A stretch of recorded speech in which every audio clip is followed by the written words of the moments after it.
ओम श्री गणेशाय नमः। वक्रतुंड महाकाय कोटि सूर्य समप्रभ निर्विघ्नं कुरु मे देव सर्वकारेषु सर्वदा। प्रथम पूज्य भगवान गणेश जी आप सबकी मनोकामनाएं पूर्ण करें। आज है संकष्टी चतुर्थी। प्रिय भक्तों, संकष्टी चतुर्थी व्रत करने से घर परिवार में सुख समृद्धि आती है और कई दिनों से यदि मांगलिक कार्य रुके हैं तो वह भी संपन्न होते हैं। भगवान श्री गणेश की असीम कृपा से घर में सुख समृद्धि बरकत सदैव देखने को मिलती है। माह की किसी भी चतुर्थी के दिन भगवान श्री गणेश की पूजा करने से, संकष्टी चतुर्थी व्रत कथा पढ़ने से मनोकामनाएं अवश्य पूर्ण होती हैं। आज की वीडियो में संकष्टी चतुर्थी व्रत कथा श्रवण करने जा रहे हैं। चलिए कथा आरंभ करते हैं। बोलिए गणपति गजानन महाराज की जय, बोलिए शंकर भगवान की जय। पौराणिक और प्रचलित कथा के अनुसार एक बार देवता कई विपदाओं से घिरे हुए थे। तब वह मदद मांगने के लिए भगवान भोलेनाथ के पास आए। उस समय शिव जी के साथ कार्तिकेय और गणेश जी भी बैठे थे। देवताओं की बात सुनकर के भगवान भोलेनाथ जी ने कार्तिकेय और गणेश जी से पूछा कि तुम में से कौन देवताओं के कष्टों का निवारण कर सकता है। तो तब कार्तिकेय और गणेश जी दोनों ने ही स्वयं को इस कार्य के लिए सक्षम बताया। तो इस पर भगवान शिव ने दोनों की परीक्षा लेते हुए कहा कि तुम दोनों में से जो सबसे पहले पृथ्वी की परिक्रमा करके आएगा वही देवताओं की मदद करने जाएगा। तो भगवान शिव के मुख से यह वचन सुनते ही कार्तिकेय अपने वाहन मोर पर बैठ करके पृथ्वी की परिक्रमा करने के लिए निकल गए। परंतु गणेश जी सोच में पड़ गए कि वह चूहे के ऊपर बैठ करके सारी पृथ्वी की परिक्रमा करेंगे तो इस कार्य में उन्हें बहुत समय लग जाएगा। तो तभी उन्हें एक उपाय सूझा। गणेश जी अपने स्थान से उठे और अपने माता पिता की 7 बार परिक्रमा करके वापस बैठ गए। अब परिक्रमा करके लौटने पर कार्तिकेय स्वयं को विजेता बताने लगे। तो तब शिव जी ने श्री गणेश से पृथ्वी की परिक्रमा न करने का कारण पूछा। तो गणेश ने कहा, माता पिता के चरणों में ही समस्त लोक हैं। यह सुनकर भगवान शिव ने गणेश जी को देवताओं के संकट दूर करने की आज्ञा दी।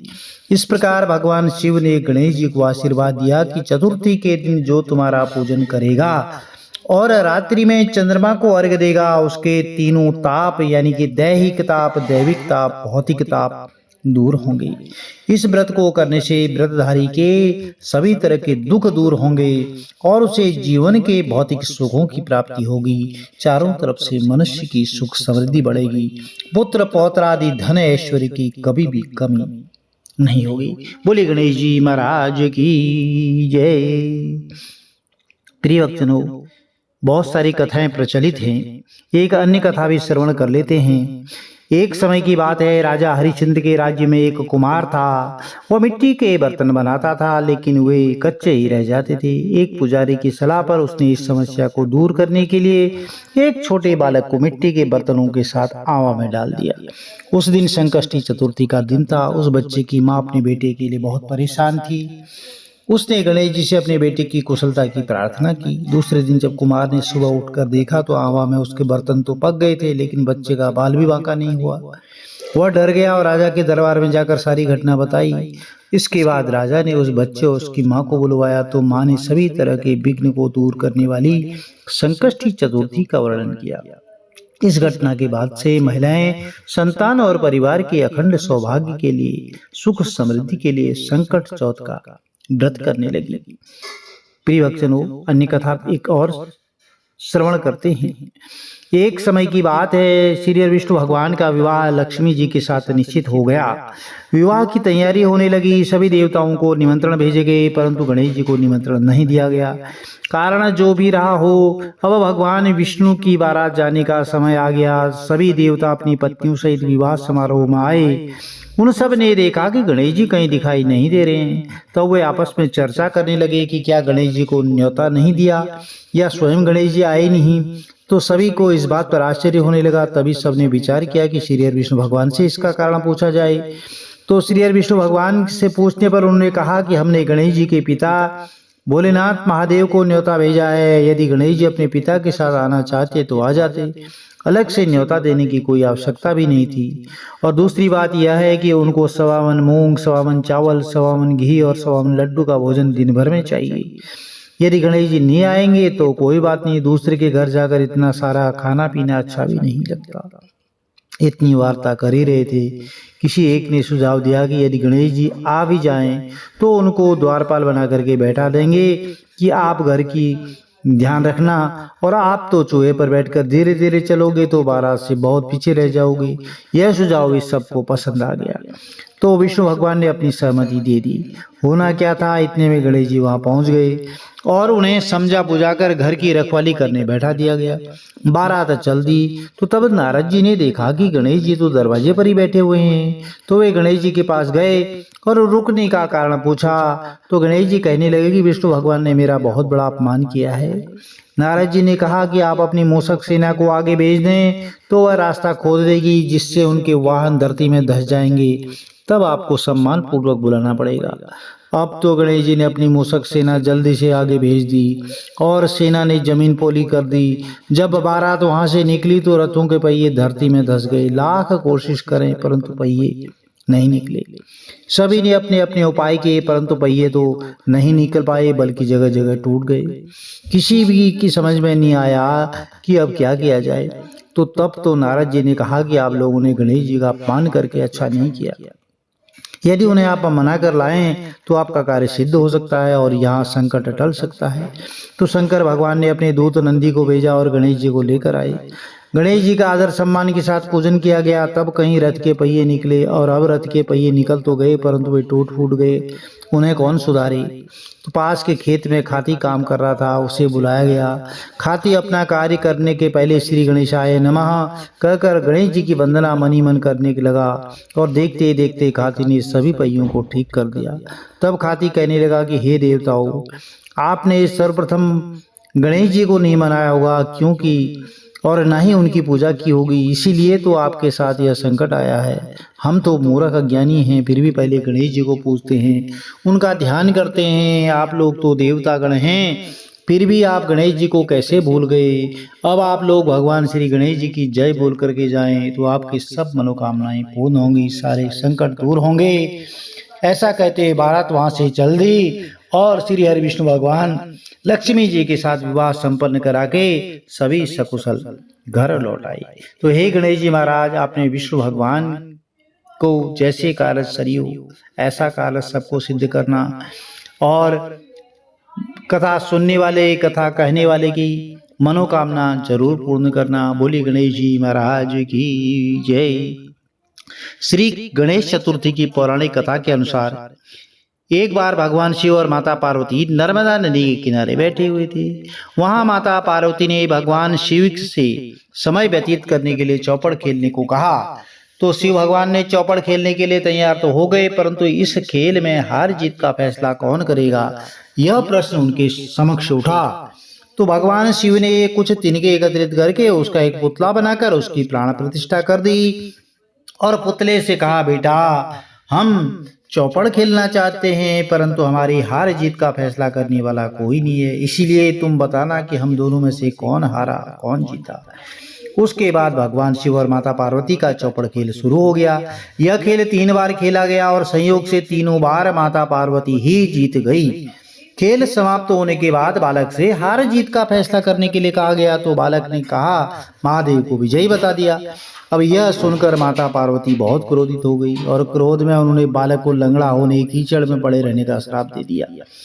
अब बालक ने माता पार्वती से क्षमा याचना की और कहा कि मुझसे अज्ञानतावश ऐसा हुआ है, मैंने किसी द्वेष भाव में ऐसा नहीं किया।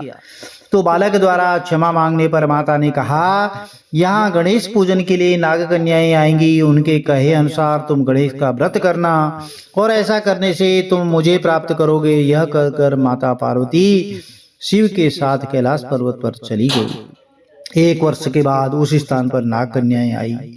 तब नाग कन्याओं से श्री गणेश के व्रत की विधि मालूम करने पर उस बालक ने 21 दिन तक लगातार गणेश जी का व्रत किया। उसकी श्रद्धा से गणेश जी प्रसन्न हुए और उन्होंने बालक को मनोवांछित फल मांगने के लिए कहा। तो उस पर बालक ने कहा, हे विनायक जी महाराज, मुझ में इतनी शक्ति दीजिए कि मैं अपने पैरों से चल करके अपने माता पिता के साथ कैलाश पर्वत पर पहुंच सकूं और यह देखकर के वह प्रसन्न हो। तो तब बालक को वरदान देकर के श्री गणेश जी अंतर ध्यान हो गई। इसके बाद वह बालक कैलाश पर्वत पर पहुंच गया। कैलाश पर्वत पर पहुंचने की अपनी कथा उसने भगवान शिव को सुनाई। चौपड़ वाले दिन से माता पार्वती शिव जी से विमुख हो गई थी, इसलिए देवी के रिष्ट होने पर भगवान शिव ने भी बालक के बताए के अनुसार 21 दिनों तक श्री गणेश का व्रत किया और इस व्रत के प्रभाव से माता पार्वती के मन में भगवान शिव के लिए जो नाराजगी थी वह समाप्त हो गई। तब यह व्रत विधि भगवान शंकर ने माता पार्वती को बताई। यह सुनकर माता पार्वती के मन में भी अपने पुत्र कार्तिकेय से मिलने की इच्छा जागृत हुई। तब माता पार्वती ने भी 21 दिन तक श्री गणेश का व्रत किया। दूर्वा, फूल और लड्डुओं से गणेश जी का पूजन अर्चन किया। व्रत के 21वें दिन कार्तिकेय स्वयं माता पार्वती से आ मिले। तो उस दिन श्री गणेश चतुर्थी का यह व्रत समस्त मनोकामनाओं की पूर्ति करने वाला व्रत माना जाता है। इस व्रत को करने से मनुष्य के सारे कष्ट दूर होकर के मनुष्य को समस्त सुख सुविधाएं, भौतिक सुखों की प्राप्ति होती है। बोले गणेश जी महाराज की जय, बोले शंकर भगवान की जय। प्रिय भक्तों, गणेश चतुर्थी की यह कथा थी। यदि आपको कथा अच्छी लगी तो चैनल को लाइक कीजिए, शेयर कीजिए, सब्सक्राइब कीजिए, साथ में बेल आइकन अवश्य प्रेस कर दीजिए, जिससे कि आने वाले वीडियोज की नोटिफिकेशन आपको ठीक समय पर मिल सके। भगवान गणेश जी का आशीर्वाद, भगवान भोलेनाथ का आशीर्वाद कुटुंब में सदैव बना रहे। चलिए गणेश जी की आरती आरंभ करते हैं। जय गणेश जय गणेश जय गणेश देवा, माता जगी पार्वती पिता महादेवा। एक दंत दयावंत चार भुजाधारी, एक दंत दयावंत चार भुजाधारी। मस्तक सिंदूर सोए मूस की सवारी। हार चढ़े फूल चढ़े और चढ़े मेवा, पान चढ़े फूल चढ़े और चढ़े मेवा। लड्डुअन का भोग लगे संत करे सेवा। जय गणेश जय गणेश जय गणेश देवा। अंधन को आंख देते कोडिन को काया, अंधन को आंख देते कोडिन को काया।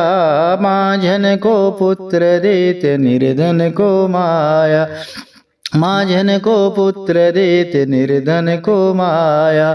सूर श्याम शरण आए सफल कीजय सेवा, सूर श्याम शरण आए सफल कीजय सेवा। माता जाकी पार्वती पिता महादेवा।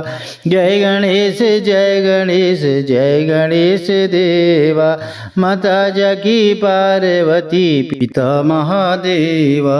दीनन की लाज रखो शंभु सुतवारी, कामना को पूर्ण करो जग बलिहारी। जय गणेश जय गणेश जय गणेश देवा। माता जकी पार्वती पिता महादेवा। बोली गणपति गजानन महाराज की जय, बोली शंकर भगवान की जय।